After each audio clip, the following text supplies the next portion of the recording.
Welcome to another episode of Saints in the Parish. Happy to have you with us here this morning, our co-host, Donald Paul Maddox. So this morning, we're talking about the new Archbishop of Mobile. And so we're not going to actually talk too much about him. You can throw in a little bit about him if you want to. We're just going to talk a little bit about the process. We were blessed to have Archbishop Rhodey on about 2 months ago. And good thing about YouTube, Spotify, Apple, you can go back and look at all the episodes. So you can find the episode with Archbishop Rhodey. It was a good episode. And he talked a little bit about the process and him retiring and, what's going to happen in the future. And so this is a kind of an ancient tradition that the church has of replacing a bishop. Not, everybody can say, well, we can improve it by this, we can improve it by this, we can improve it by this, but the church has not found a better way yet. And so they continue to do, this seems to work, and they continue to do it this way and all over the world. And that's another thing you have to keep in mind. You say, well, what would work better for America may not work better for the continent of South America or the continent of or Africa or all Asia. I mean, so that's what the church has to kind of keep in mind. So what the church does is it relies a lot on the Vatican ambassador to the countries, whatever country is. And there's basically two different kind of ambassadors to countries. One is called a papal nuncio, and one is called a delegate, because in that case, the Vatican doesn't have diplomatic relationships with that country. And so technically you can't have an ambassador. Okay. So we do have a papal nuncio here. Interestingly enough, when we got relationships with America, with the Vatican and America? No. Yeah, it's not that long ago. It was under President Reagan in like 1978 or so. So it hadn't been that long ago. Before that, we had a delegate, not a papal nuncio.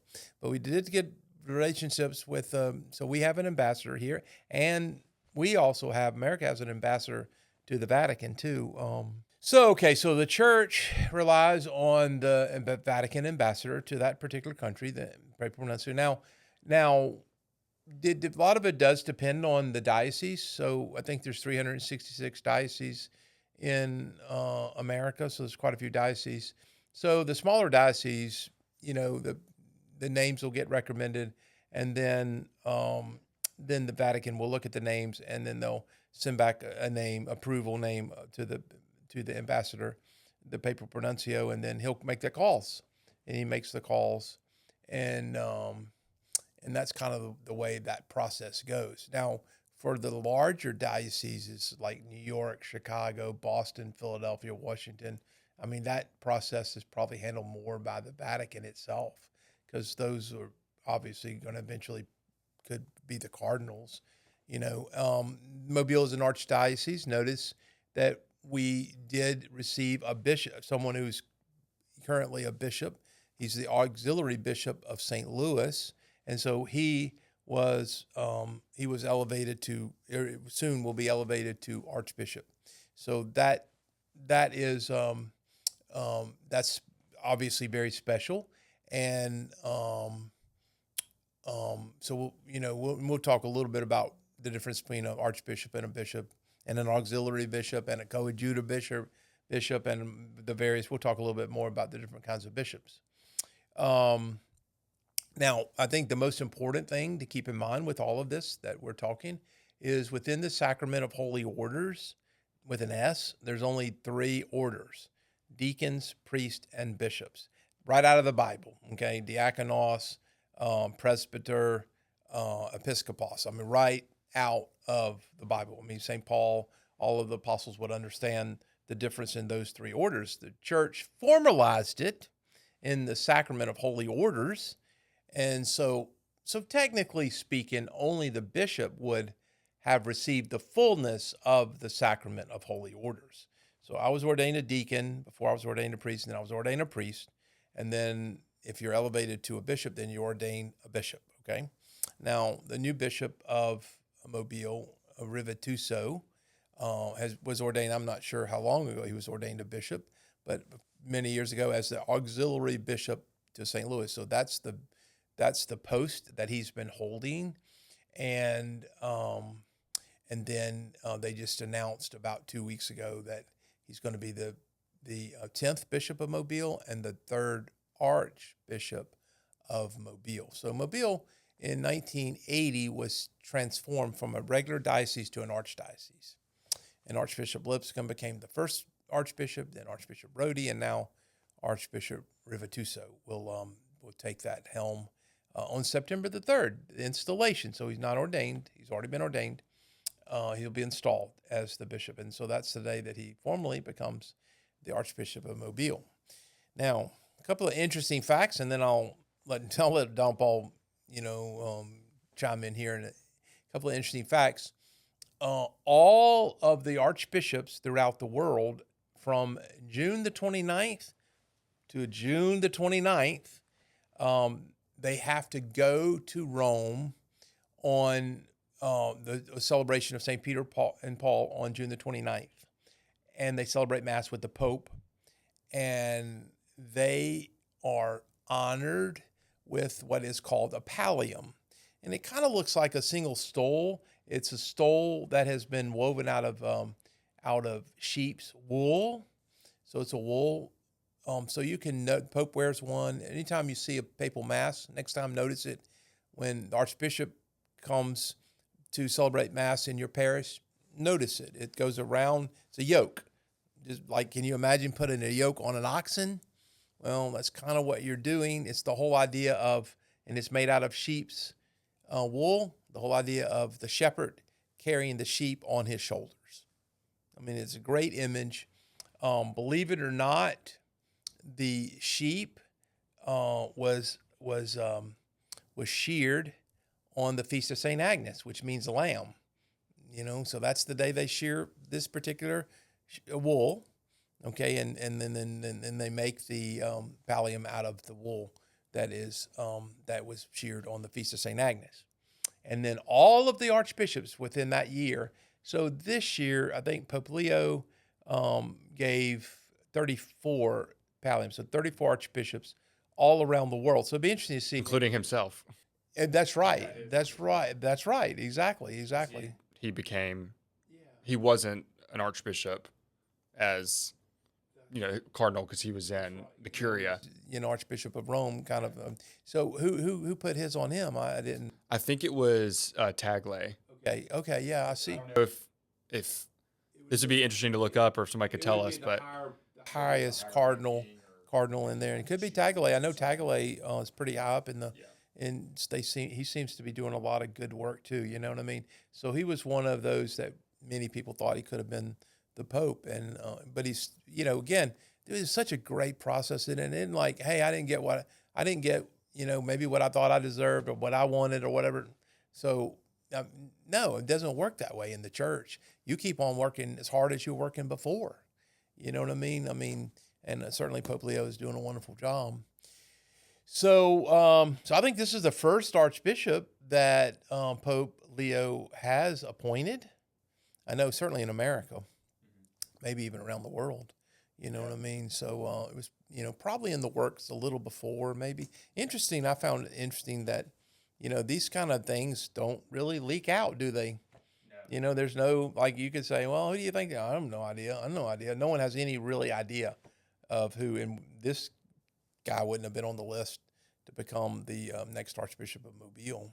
Yeah. So anyway, and he only came into Mobile one day, and I think he left the next day, and then, he won't be back for a month or so, and understandable. He's going home to say goodbye to all his people in St. Louis and to be appreciated, and that gives us a month, 6 weeks to thank Archbishop Brody for all of his wonderful leadership as our shepherd over these last 14 years. So it seems to work pretty well. Come September the 3rd, I think he'll be ready to take over the helm,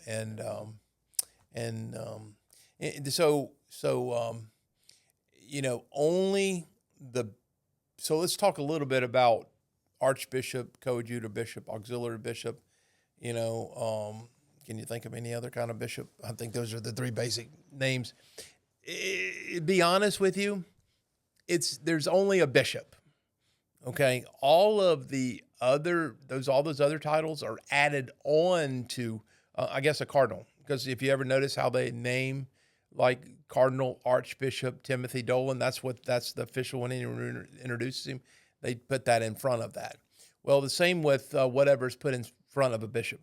So if you're a coadjutor bishop, then all that means is you have right of succession of whatever diocese you are the coadjutor bishop. So they've named you early so that you can learn a lot about this particular diocese, so that as soon as this guy retires, the current guy, then you become, you get installed and become the new bishop for that diocese. So that happens larger dioceses where they really need some help, in the transfer process. See, Archbishop Rhodey's around, and they're doing all of that now with these 6 weeks or 8 weeks, or 10 weeks between the installation. They're doing all that. And then as soon as Archbishop Rivatuso becomes Archbishop, then he'll be doing all the legal stuff, signing all the new papers, becoming the new, bishop. Auxiliary bishop, and there are a lot of them around the United States of America. I don't really have that number, but particularly big archdioceses, Los Angeles, Philadelphia, Chicago, Boston, New York. I mean, so they have quite a few. As a matter of fact, did you see where one of the auxiliary bishops in New York died while during the conclave, and Archbishop Dolan, was really sad that he couldn't be there for the funeral. I saw that. So it was one of the auxiliary bishops of New York. So they appoint many of these bishops because obviously one archbishop couldn't go do all the confirmations. Like there's 302 parishes in Philadelphia. One bishop couldn't do it. Even if he did one a day, still, he'd barely cover them. You know what I mean? So he can't do that. So that's why they appoint these different auxiliary bishops. And normally they're vicar generals. They have other positions. They have other jobs, pastors of a large parish, whatever. So that's auxiliary bishops. That's coadjutor bishops. And then you have archbishops. So there's 33 archdioceses in America. I think Mobile might have been the last one that was created. They're obviously not created very often. Maybe there's one other one that I kind of seem to remember was created recently. So the church groups a group of dioceses together. Like in Florida, the archdiocese is Miami. All the dioceses in Florida, which I think there are 7, are under the Archdiocese of Miami. In Louisiana, Archdiocese of New Orleans, and all the dioceses in Louisiana are under the Archdiocese of New Orleans. Texas is Archdiocese Houston, right? I can't think of another. I don't think there is. So all the dioceses would have to be under him. So that's usually the way it works. Now, in our case, we only have 2 dioceses in Alabama. So Mississippi became our other 2 dioceses. And when I say under, the bishop is really the final, the person makes the final call in the particular diocese. But the Diocese of Jackson, the Diocese of Biloxi, the Diocese of Birmingham are what we call suffragan dioceses under the Archdiocese of Mobile. So when those 4 bishops get together, and they do often, and talk about what's going on, how can we do that, how can we improve, what can we do, then Archbishop Rhodey would be the one that would be the leader of that group. When there's a new bishop appointed in Biloxi, Jackson, or Birmingham, Archbishop Rhodey is the one that installs them. Or the Archbishop of Mobile, whoever that is, he's the one that installs them because he is what's called the metropolitan. And he takes, so he's the one that looks over this area. So let's say, for instance, the Pope wants to know what's going on in America. Well, he could call all the bishops, and, you can only imagine what that would be like, having a meeting with 466 bishops. I mean, Lord, have mercy. Or he can just call those 33 archbishops, and he could get a really good perspective of what's going on in America if he just calls the 33 archbishops. And so that archbishop kind of knows what's going on. Like if you're the Archbishop of New Orleans, you know what's going on in Louisiana. If you're the Archbishop of Miami, you know what's going on in Florida. In this case, Archbishop of Mobile would know what's going on in Alabama and Mississippi. Alabama and Mississippi fairly similar in a lot of ways. So all of this, having said all of this, I mean, this process is a really important process. I mean, the one thing that I remind you, and I remind myself of this often, is we're talking about eternal salvation.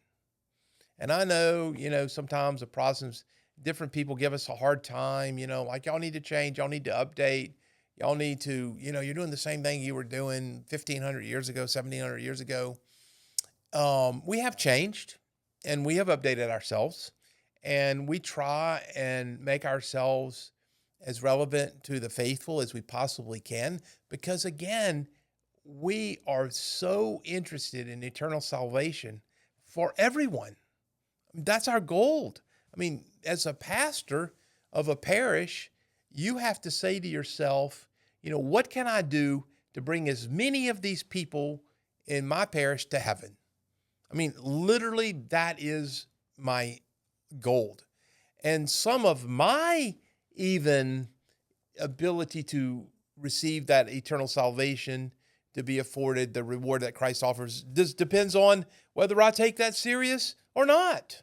So, you know what I mean? If Don Paul's a father, his duty, and we love the word duty, as a father is to help bring his wife into heaven, do everything he can because he's married, and that's the job of a husband or a wife for a husband, and then for his children. So he has to take on the duty of forming his children as properly as he can. Is there perfect? No, not perfect. Okay. Parents, not going to be perfect, but you can't say, well, I'm not going to be perfect, so I'm not going to even try. No, you have to say, I'm going to do the very best I possibly can because this is my duty. This is what I can give my children. I can give them the faith. I can give them the formation. I can give them the education, the understanding in order for them at some point in their life to take over and do a really, great job. Yeah, and I think talking about the bishops and the whole process, which is just kind of cool to witness. We obviously just saw the transfer of the papacy, a couple months ago, really at this point, 3 or 4 months ago. But every transfer of a bishop, from Archbishop Rodi to the new Archbishop Rivatuso, is the continuation of the Apostolic Succession of the apostles, because every bishop is a successor to one of the apostles or multiple, depending on kind of how the ordination worked. So Pope Leo is the successor of Peter, but every bishop is a successor to an apostle because that is the guarantee of apostolic succession. Yeah, that's right. And every priest is directly attached to a bishop. Correct. So I get my authority, and I say that with all humility. You have to be a humble person. I get my authority directly from the bishop because obviously the bishop can't be the pastor of every single parish. So the presbyters, even in the Bible, we see this, became very important in providing the spiritual goods for the people. Right. Yeah. And so when we're watching the transfer, it's cool. The installation's going to be great. I can't wait to go. And it's going to be, I've never been to an installation before. But at a kind of the deeper ecclesiological, the church level, this is the Holy Spirit guaranteeing the church's continuation through time, because if the bishop is transferred successfully, which he will be, then the sacraments can continue to be given, salvation can continue to be offered through the church, and that is what the Holy Spirit guarantees through the bishops. And without that, we don't have the church, because the Holy Spirit guarantees that succession. I might even take it a little farther even. So in the parish, the pastor obviously needs help, and sometimes he gets an assistant pastor often. And then sometimes there's a lot of work to be done in the parish. So then he has lay ministers, and that, even though you can't say that's apostolic succession, but that is continuing the work of the Lord, which is extremely important. So he hires a youth ministry, he hires a director of religious education, he hires a music minister, he hires, obviously someone to run the office and someone to run the books, the bookkeepers. He hires someone to do the media, someone. I mean, it's just incredible, all of those ministries, and that's a future of our podcast. We're going to have one of that, of all the different ministries involved in the parish life. Taking your example, that's actually really interesting, because you could take, all of our ministries. I obviously work at the parish, so all of our ministries are derivative of your ministry, which is derivative of the bishop's ministry. So we are all connected in the church. Obviously, we don't have holy orders. It's not in that way. But doing the Lord's work, We can only do that because the bishop has delegated you at this place, who has then delegated us to do these specific jobs. And that's the work of the church in the world, is deriving from the apostolic succession of Pope Leo, of all the bishops united with him for the last 2,000 years. And it allows the church to continue to flourish in the world. And don't you see that over time changing a little here and there? I mean, I always kind of just laugh to myself because, it wasn't that long ago we didn't have electricity. If you think about it, and think you had to use the candles to be able to see to celebrate Mass. And we certainly didn't have air conditioning and heating, right? And I mean, we didn't have the acoustics that we have today.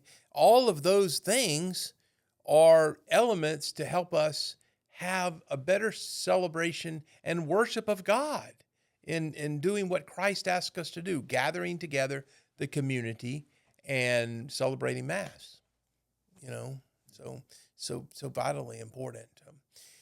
So we will let you know. We'll have an update on this after the installation. We'll get your comment on what you thought the installation was, and we will kind of let you know. I think all of you will have an opportunity to meet Archbishop Rivatuso in your parish, because he'll probably go around a lot of the parishes in the first year, taking an opportunity to meet everyone. I think he mentioned that when he met with the priest. He said, I'd like to go around to all the parishes and meet everyone. And so you'll have an opportunity to meet him. And I think let's keep him in our prayers. You can only imagine, making a change at this particular time in his life. It's a pretty big change.